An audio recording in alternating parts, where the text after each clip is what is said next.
అదే RTV app వార్తల్ని క్షణాల్లో చదివే అవకాశం ఉంటుంది. ఒక న్యూస్ పేపర్, ఒక టెలివిజన్ ఛానల్ మీ చేతుల్లో ఎప్పుడూ ఉంటాయి.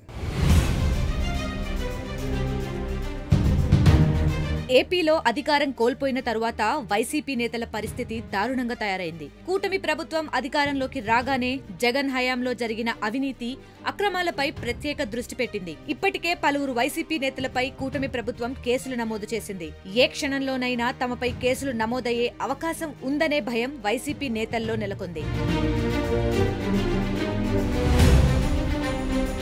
వైసీపీ హయాంలో జరిగిన అవినీతి అక్రమాలను కూటమి ప్రభుత్వం ఒక్కొక్కటిగా తవ్వితీస్తోంది. నాడు జగన్ పాలనలో టీడీపీ నేతలపై కేసులు, పార్టీ ఆఫీసులపై దాడుల అంశాలను పాయింట్అవుట్ చేసి మరీ వెలికితీస్తోంది. దీంతో వైసీపీ నేతల్లో గుబులు మొదలైంది. కూటమి అధికారంలోకి వచ్చి ఏడాది కూడా కాలేదు.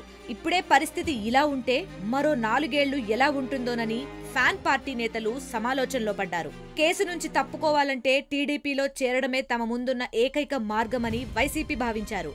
దీంతో కూటమి పార్టీలోకి క్యూ కడుతున్నారు. ఇప్పటికే పలువురు వైసీపీ ముఖ్య నేతలు పార్టీకి గుడ్ బై చెప్పారు. మరికొందరు టీడీపీలో చేరేందుకు సిద్ధంగా ఉన్నట్లు తెలుస్తోంది. ఇదిలా ఉంటే వైసీపీ అధినేత వైఎస్ జగన్ కంచుకోట కడపలో ఫ్యాన్ పార్టీ ప్రతికూల పరిస్థితులను ఎదుర్కొంటోంది. జగన్ కు ఇప్పుడు కడప జిల్లా పెద్ద సమస్యగా మారింది. తన సొంత ఇలాకాను చక్కదిద్దుకోవడానికే ఎక్కువ సమయం కేటాయించాల్సిన పరిస్థితులు నెలకొన్నాయి. నాడు చంద్రబాబు టార్గెట్ గా కుప్పం నియోజకవర్గంతో పాటు చిత్తూరు జిల్లాను జగన్ లక్ష్యంగా చేసుకున్నారు. ఇప్పుడు చంద్రబాబు అండ్ టీం కూడా పులివెందులతో పాటు కడప జిల్లాను టార్గెట్ చేసింది.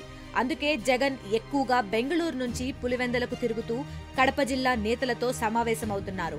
వారు జారిపోకుండా తగిన జాగ్రత్తలు తీసుకుంటున్నారు. అయితే జగన్ సొంత గడ్డపైనే కార్పొరేటర్లు గోడ దూకడానికి సిద్ధంగా ఉన్నారు. ఇప్పటికే 8 మంది వైసీపీ కార్పొరేటర్లు సైకిల్ ఎక్కారు. మరికొందరు టీడీపీలో చేరేందుకు ఆసక్తి చూపుతున్నారు. దీంతో అలర్ట్ అయిన వైసీపీ అధినేత వైఎస్ జగన్ ఇడుపులపాయకు కడప కార్పొరేటర్లను ప్రత్యేకంగా పిలిపించుకుని సమావేశమయ్యారు. భవిష్యత్తు మనదే, కష్టాలు శాశ్వతం కాదని కార్పొరేటర్లలో ధైర్యం నింపే ప్రయత్నం చేశారు. మొత్తానికి వైసీపీ కార్పొరేటర్లు జగన్ మాటను శిరసావహిస్తారా లేక సైకిల్ ఎక్కుతారా అనేది చూడాలి. మరిన్ని వీడియోస్ కోసం ఛానల్ ని సబ్స్క్రైబ్ చేయండి. లేటెస్ట్ అప్డేట్స్ కోసం వాట్సాప్ ఛానల్ ని ఫాలో అవ్వండి. ఆ లింక్ డిస్క్రిప్షన్ లో ఉంది. మరిన్ని వీడియోస్ కోసం ఛానల్ ని సబ్స్క్రైబ్ చేయండి. లేటెస్ట్ అప్డేట్స్ కోసం వాట్సాప్ ఛానల్ ని ఫాలో చేయండి. అండ్ లింక్ డిస్క్రిప్షన్ లో ఉంది.